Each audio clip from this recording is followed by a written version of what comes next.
الحمد لله نحمده ونستعينه ونستغفره ونؤمن به ونتوكل عليه ونعوذ بالله من شرور أنفسنا ومن سيئات أعمالنا من يهد الله فلا مضل له ومن يضلل فلا هادي له نشهد أن لا إله إلا الله وحده لا شريك له ونشهد أن سيدنا ونبينا ومولانا محمدا عبده ورسوله صلى الله تعالى عليه وعلى آله وأصحابه وأتباعه وأزواجه وذرياته وبارك وسلم تسليما كثيرا كثيرا اما بعد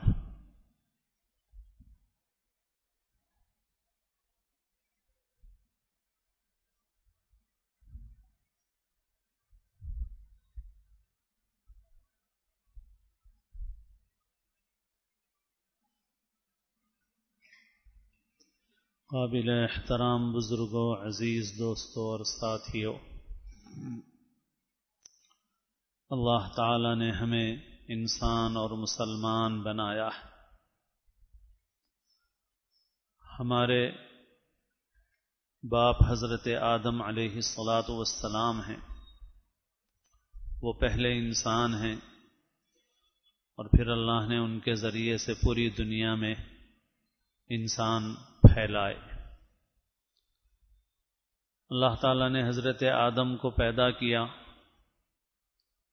اور ان کو علم کی خصوصیت عطا فرمائی۔ اس وقت کی برگزیدہ مخلوق فرشتے جو اللہ کی کوئی نافرمانی نہیں کرتے، ان کو جب یہ معلوم ہوا کہ ایک ایسی مخلوق پیدا کی جا رہی ہے جس کے اندر نافرمانی کی صلاحیت بھی ہے، انہوں نے اللہ سے عرض کیا کہ پروردگار، آپ ایک ایسی مخلوق کیوں پیدا فرما رہے ہیں جبکہ ہم آپ کے فرما بردار ہیں، آپ کی عبادت، تسبیح، تقدیس میں لگے ہوئے رہتے ہیں۔ تو اللہ تعالیٰ نے فرمایا کہ میں وہ جانتا ہوں جو تم نہیں جانتے۔ پھر اللہ نے حضرت آدم کو پیدا کرنے کے بعد فرشتوں کے سامنے حضرت آدم کو اللہ تعالیٰ کی طرف سے پیش کیا گیا، اور حضرت آدم کی ایک خصوصیت دکھائی گئی، وہ خصوصیت تھی علم کی۔ اللہ نے حضرت آدم کو کچھ سکھایا، کیا سکھایا اس کی پوری تفصیل اللہ ہی جانتا ہے۔ قرآن مجید کے الفاظ میں وَعَلَّمَ آدَمَ الْأَسْمَاءَ كُلَّهَا، اللہ نے سارے نام الاسماء سکھائے۔ پھر اللہ تعالیٰ نے فرشتوں سے کہا کہ ان چیزوں کے متعلق تم بتاؤ، تو فرشتے نہیں بتا سکے۔ علماء کہتے ہیں کہ حضرت آدم کو یوں سمجھیے، سمجھانے کے لیے جیسے کلاس لی جاتی ہے، تو کلاس میں بچے ہوتے ہیں، تو کچھ بچے مضمون کو جلدی سیکھ لیتے ہیں، اخذ کر لیتے ہیں، کیچ کر لیتے ہیں، کچھ نہیں کر پاتے۔ تو گویا اس کلاس میں تو فرشتے بھی تھے، مگر فرشتے اس کو اخذ نہیں کر سکے، لے نہیں سکے۔ فرشتوں نے معذرت کی کہ پروردگار، جس علم کی صلاحیت آپ نے ہمارے اندر رکھی ہے اس کے سوا اور کچھ نہیں ہے، اس کا جواب ہم تو نہیں دے سکتے۔ پھر اللہ نے حضرت آدم سے کہا کہ یا آدم انبئہم باسمائہم، تو حضرت آدم نے فر فر بولنا شروع کر دیا، بیان کرنا شروع کر دیا۔ پھر اللہ تعالیٰ نے فرشتوں سے کہا کہ کیا میں نے تم سے نہیں کہا تھا کہ میں ساری غیب کی باتیں جانتا ہوں، جو کچھ تم چھپاتے ظاہر کرتے ہو سب کو میں جانتا ہوں، میں نے اسے حکمت اور مصلحت سے پیدا کیا ہے۔ تو غرض یہ کہ حضرت آدم کی جو خصوصیت اللہ نے بتائی وہ ہے علم۔ ایک انسان ہونے کی حیثیت سے ہمارا تمغہ امتیاز علم ہے۔ اگر علم نہیں ہے تو گویا انسان نہیں ہے، پورا انسان ناقص ہے، مکمل انسان نہیں ہے۔ پھر اللہ نے ہمیں مسلمان بنایا اور آخری نبی حضرت محمد مصطفیٰ صلی اللہ علیہ وسلم کی امت میں پیدا فرمایا۔ دنیا ایک لمبی مدت سے انتظار میں تھی آخری پیغمبر کے۔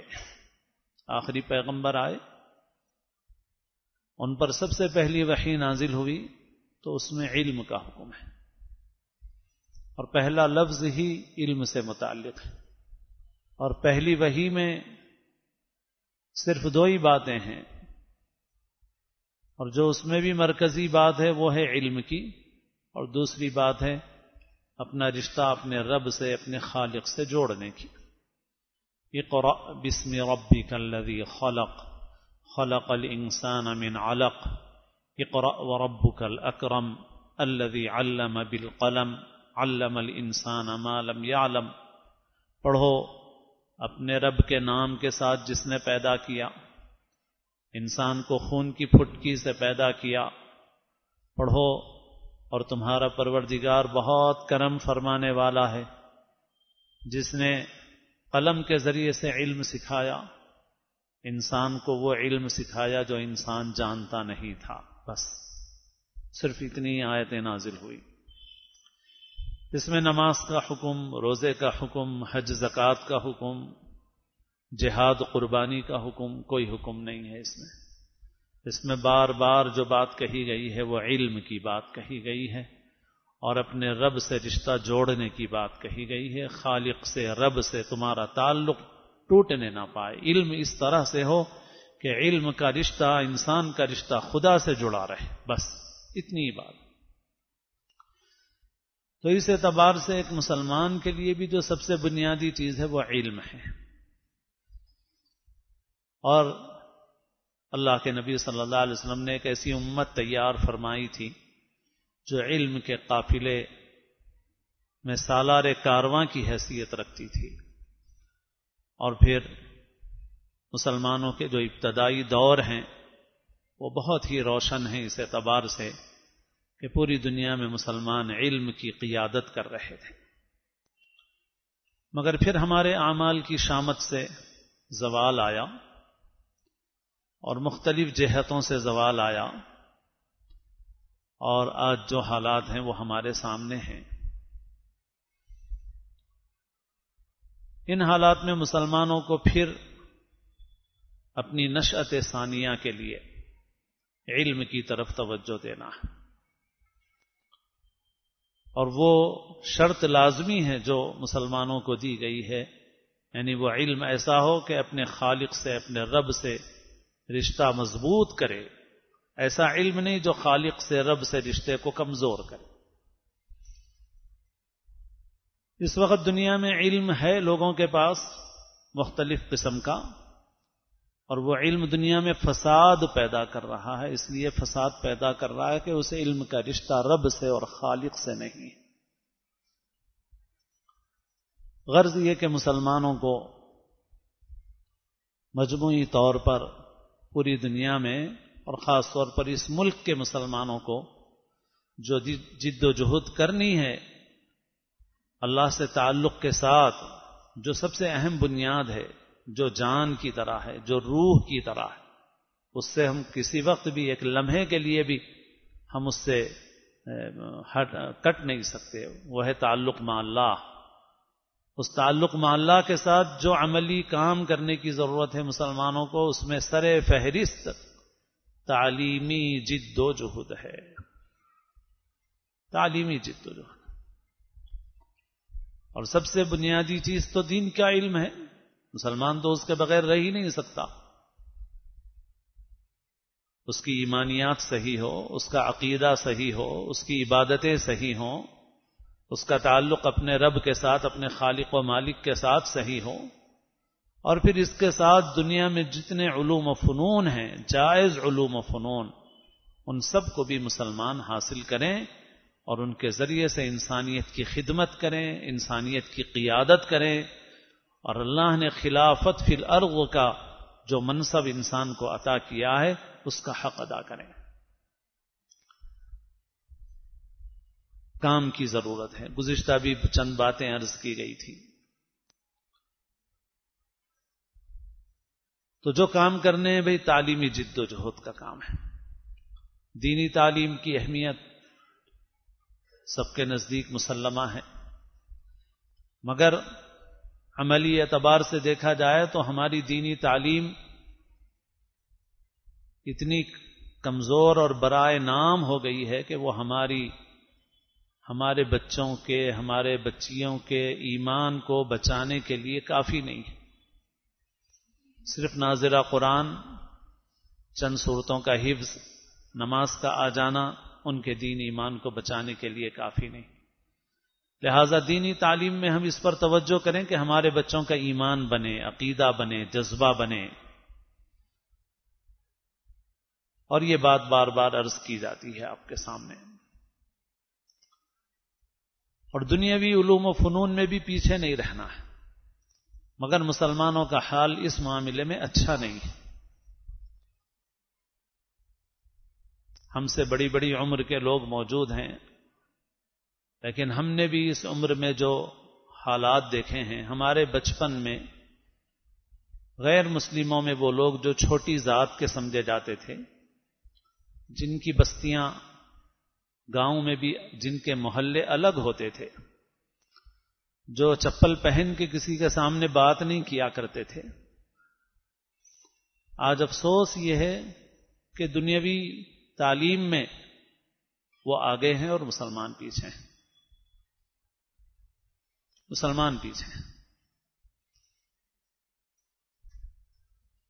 ایک قبیلہ، قبائلی ایک طبقہ ہے لمباڑا، نام ہے ان کا، تعارفاً عرض کر رہا ہوں۔ ہمارے بچے تو اب جانتے بھی نہیں ہیں، ہمارے بچپن میں تو ہم بہت دیکھتے تھے ان قبائلی عورتوں کو جو لال کپڑے جس پر کانچ کے ٹکڑے لگے ہوئے رہتے تھے وہ پہنی ہوئی رہتی تھی، محنت مزدوری کرتی تھی۔ ہمارے شہر میں بھی جگہ جگہ ہوتی تھی، ریاست میں اور اطراف کی ریاستوں میں۔ اب کہیں اضلاع وغیرہ میں کہیں کہیں ایک آدھ خاتون نظر آ جاتی۔ اب انہوں نے عام لباس اختیار کر لیا ہے، صرف محنت مزدوری کرتے تھے، تعلیم کے معاملے میں زیرو تھے بالکل۔ لیکن افسوس یہ ہے کہ آج مسلمان پیچھے ہیں اور وہ دنیاوی تعلیم میں مسلمانوں سے بہت آگے۔ میں ہماری ریاست آندھرا ہی کے ایک چھوٹے سے ایئرپورٹ پہ ایک مرتبہ اترا تو جو مولانا مجھے لینے کے لیے آئے تھے، باہر گاڑی میں بیٹھتے ہی انہوں نے بہت خوشی سے کہا کہ مولانا آپ کے انتظار میں باہر تھا اور سب ڈرائیوروں سے بات کر رہا تھا ابھی، اور معلوم ہوا 40 ٹیکسی ڈرائیور مسلمان ہیں، تو وہ بڑے خوش تھے اس پہ کہ مولانا 40 ٹیکسی ڈرائیور مسلمان ہیں۔ تو میں نے تھوڑے چند لمحے خاموشی اختیار کی، پھر میں نے ان سے کہا کہ آپ جس چیز کو خوشی کی چیز سمجھ رہے ہیں وہی چیز ہمارے لیے غم کی چیز ہے۔ اب مسلمان کا مقام یہی رہ گیا ہے کہ وہ اولا اور اوبر کا ڈرائیور رہے، آٹو کا ڈرائیور رہے۔ آپ نے یہ نہیں دیکھا کہ ایئرپورٹ کے اندر کتنے ہیں، کرسی پہ کتنے بیٹھے ہوئے ہیں، سیٹ پہ کتنے بیٹھے ہوئے ہیں۔ آپ کو اس پر خوشی ہے کہ 40 ڈرائیور مسلمان ہیں۔ غم کی بات تو یہی ہے کہ اب مسلمان اسی کام کا رہ گیا، یہی اب مسلمان کی سطح ہے۔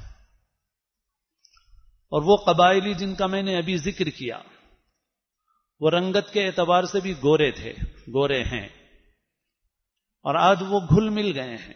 آج حکومت سے بہت سے سرکاری محکموں میں، پولیس میں، ٹریفک پولیس میں اور دوسرے ڈپارٹمنٹس میں، محکموں میں وہ ملازمتیں حاصل کر چکے ہیں۔ آج ان کو دیکھ کے کوئی پہچانتا بھی نہیں ہے، جبکہ ہم نے بچپن میں اپنی آنکھوں سے ان کی جو صورتحال دیکھی ہے کہ وہ مزدور پیشہ تھے اور تعلیم زیرو تھی ان کے اندر، زیرو تعلیم تھی۔ محبوب نگر کے ایک صاحب کچھ دنوں پہلے ایسے ہی جمعہ کے بعد تشریف لائے تھے، اور وہ بتا رہے تھے مجھے کہ محبوب نگر کے اسی قبیلے سے تعلق رکھنے والے کئی بچے اعلیٰ عہدوں پر پہنچ گئے ہیں، اور انہوں نے بتایا کہ اسی قبائلی فرقے سے تعلق رکھنے والا ایک نوجوان پڑھ لکھ کے اتنے اونچے عہدے پر پہنچائے کہ اس وقت انہوں نے بتایا کہ وہ مغربی بنگال کا چیف سیکریٹری ہے۔ چیف سیکریٹری کا مطلب یہ ہوتا ہے کہ ریاست تو وہی چلاتا ہے، سیاسی عہدیدار لیڈر جو ہوتے ہیں وہ نہیں چلاتے اصل نظام، اصل نظام حکومت تو پورا چیف سیکریٹری چلاتا ہے. تو مغربی بنگال جیسی بڑی ریاست کا چیف سیکریٹری بن گیا ہے اسی قبیلے سے تعلق رکھنے والا. بھائی ہماری عمر تو کم ہے، ہم سے بڑے یہاں 80 سال کے لوگ ہوں گے، 70 سال کے لوگ ہوں گے. یہ تو ہم نے اپنی آنکھوں سے دیکھا ہے. جو ہمارے بچپن میں زیرو تھے آج وہ ان عہدوں پر پہنچ گئے، آج ملازمتوں میں ان کو مقام مل گیا. ہم کہاں ہیں بھائی، کہاں ہیں میرے دوست؟ اور ہم چھوڑ دیں دوسروں کو بولنا، دوسروں کو گالی دینا، دوسروں کے خلاف باتیں کرنا. ان کو تو وہی کریں گے جو وہ کرنا ہے. آپ ان سے کیوں توقع رکھتے ہیں؟ آپ کیوں کسی سے بھیک مانگتے ہیں؟ آپ جو کر سکتے ہیں وہ کیا کر رہے ہیں؟ بعض لوگوں کے اندر عادت ہے ہر چیز میں علماء کو گالی دینا، جو ان کے اندر نفاق کے جراثیم کی علامت ہے. وہ ملحدوں کے، بے دینوں کے، اسلام دشمنوں کے پروپیگنڈے سے غیر محسوس طریقے پر اپنے اندر جراثیم لے چکے ہیں. ان کے ایمان کو خطرہ ہے. میں غصے میں نہیں کہہ رہا ہوں، نفرت سے نہیں کہہ رہا ہوں، سچی بات کہہ رہا ہوں آپ سے. ہر بات میں علماء کو، یہ مسلمان بچوں کا جو ڈراپ آؤٹ ہے مسلمانوں کی آبادیوں میں، کیا اس کی ذمہ داری علماء پہ ہے؟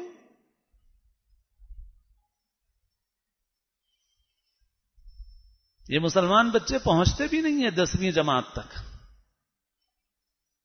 اور بمشکل پہنچ کے کسی طرح نکال لیتے بھی ہیں تو کسی صلاحیت کے نہیں ہوتے.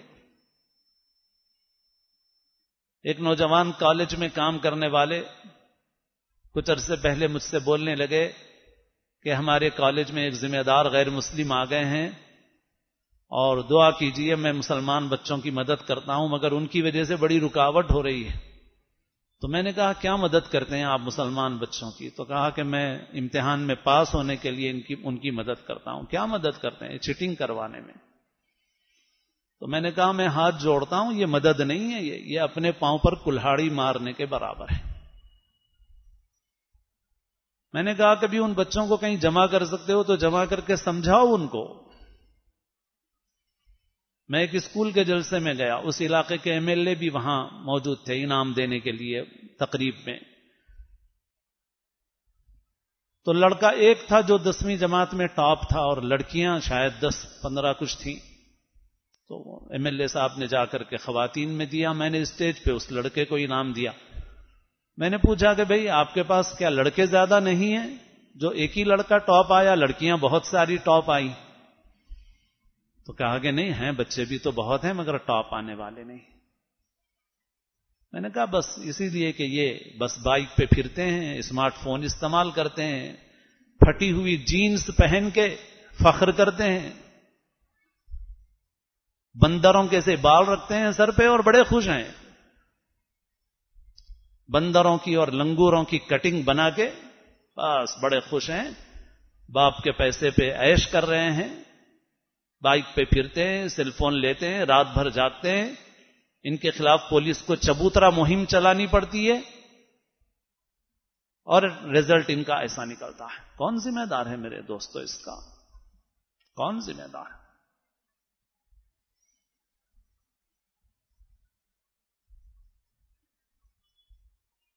ہم کو بہت فکر کرنے کی ضرورت ہے. کیا کر سکتے ہیں ہم ہمارے لیے کام کریں. بچوں کو اپنے اطراف میں، اپنے خاندان میں اسپانسر کیجئے، ذمہ داری لیجئے، ان کی نگرانی رکھیے، ان کو تعلیم میں آگے بڑھائیے. اور آپ لے جا کے کتنا ہی رفاہی کام کریں.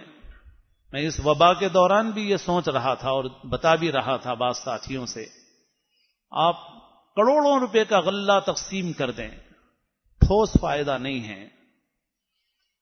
آپ کسی بچے کو تعلیم میں بڑھا دیں، یہ ٹھوس فائدہ ہے. مگر یہ وقتی نہیں ہوتا. غلہ تقسیم کرنا وقتی ہے، فوٹو بھی اچھے کھنچ جاتے ہیں، دل بھی بڑا خوش ہو جاتا ہے کہ صاحب تقسیم کر دیا ہم نے. آپ نے کروڑوں کا تقسیم کیا ہو، یہ لیں گے، کھائیں گے، پیئیں گے، کھیلیں گے، بہت سے اپنے مشغلوں میں رہیں گے. آپ برسوں ان کے پیچھے لگے ہوئے رہے، آپ نے ان کو فالو کیا، آپ نے ایک اسکول چلایا، آپ نے ادارہ چلایا، آپ نے کچھ بچوں کو اسپانسر کیا، آپ نے ایک طویل جد و جہد کی اور آپ نے اس کے اوپر خرچ کیا، آپ نے چند بچوں کو تیار کیا، آپ نے اس پورے خاندان کو کھڑا کر دیا، آپ نے ٹھوس کام ہے۔ مگر اس ملت کے اندر وقتی کاموں کا جوش بہت ہے، جو لمبی مدت والے کام ہیں ان کا جذبہ، اس کی صلاحیت نہیں ہے اس امت کے اندر۔ قوت فکر و عمل پہلے فنا ہوتی ہے، پھر کسی قوم کی شوکت پہ زوال آتا ہے۔ وہ مستقل کام کی صلاحیت نہیں ہے اس امت میں، وقتی سب ہیں اس میں۔ میں بولوں گا کہ جو نوجوان علماء ہیں ان کی طرف میرا روئے سخن ہے، میں کہتا ہوں ان کی بھی صورتحال ایسی ہے۔ وقتی کاموں کا جوش جذبہ، جلسوں کا جوش جذبہ بہت ہے، لیکن عملی کاموں کا جوش جذبہ وہ نہیں ہے۔ اس کے اندر ایک صلاحیت ہونی پڑتی ہے، لمبی مدت تک محنت کرنا پڑتا ہے۔ ہتھیلی پہ سرسوں اگتا ہوا نظر نہیں آتا، وقتی طور پہ نتیجے نظر نہیں آتے، مگر قوموں کو کامیابی انہی محنتوں سے ملتی ہے، انہی محنتوں سے۔ اور دینی مدارس کا کام بھی بہت اہم ہے، دینی مدارس اپنی جگہ بہت اہم ہے، ایک لمحے کے لیے بھی آپ یہ نہ سوچیں کہ ان کی اہمیت کم۔ وہ ہمارے لیے شہرک کی طرح ہے جس کے بغیر جی نہیں سکتے ہم۔ اب آپ دیکھیں کہاں صحیح ہے کام، آپ اس کی مدد کریں، اس کا ساتھ دیں، اور پھر دنیاوی علوم میں بھی اپنے بچوں کو آگے بڑھانے کی فکر کریں، اس کے لیے کوشش کریں، محنت کریں، کام کریں، اس کی ضرورت ہے۔ اپنے شعور پیدا کرنا چاہیے۔ بہت سے مسلمان ایسے ہیں شعور نہیں ہے بالکل، اور اس کورونا کی وبا نے بھی ایک نقصان بڑا پہنچا دیا ہے۔ بہرحال کیا کہیں، کچھ کہنے کی صورتحال نہیں ہے۔ دجالی پروپیگنڈے کے اتنے شکار ہیں ہم کہ ہماری اس ریاست کے ہیلتھ ڈپارٹمنٹ کے ڈائریکٹر کا ہر دوسرے دن بیان آ رہا ہے کہ بلا خوف و خطر اپنے بچوں کو روانہ کریں، مگر ہم لوگ بھیجنے تیار نہیں ہیں، ہماری اکثریت بھیجنے تیار نہیں ہے۔ میڈیا نے دجالی سازش نے اتنا اثر دکھا دیا کہ اب حکومت کے اعلیٰ ترین عہدیدار چیخ چیخ کے بول رہے ہیں کہ بلا خوف و خطر روانہ کریں، مگر 75% لوگ وہ ہیں جو یہ بول رہے ہیں کہ ہم بھیجنے کے لیے تیار نہیں ہیں۔ جسم خطرے میں نہیں پڑے ہیں بلکہ دین اور ایمان خطرے میں پڑا ہے، لوگوں کے ایمان پہ سوالیہ نشان ہے۔ کیسے مسلمان ہے، کیسا ایمان ہے ہمارا، اللہ اکبر۔ بہرحال میرے دوستو، تعلیمی میدان میں کام کرنے کی ضرورت ہے، جس سے جتنا ہو سکے کام کرو، اپنا پیسہ، اپنا وقت، اپنی صلاحیت ان کاموں کے اندر لگاؤ، اپنے اطراف کے لوگوں کی فکر کرو، ماحول بنانے کی فکر کرو، اور اس جد و جہد میں آگے بڑھو۔ یہ میری ہی بات نہیں ہے، ملت کے بہت سے سنجیدہ، درد مند، دانشور قائدین جو ہمارے ہیں، ان سب کا یہ کہنا ہے کہ ایک عرصے تک اس امت کو 1 پوائنٹ ایجنڈا اختیار کر لینے کی ضرورت ہے، اور وہ ہے تعلیم، تعلیم، تعلیم۔ اگلے 20 برس تک، باقی اتار چڑھاؤ آتے رہیں گے، وہ ہوتا رہتا ہے، اس سے اتنا گھبرانے کی ضرورت نہیں ہے۔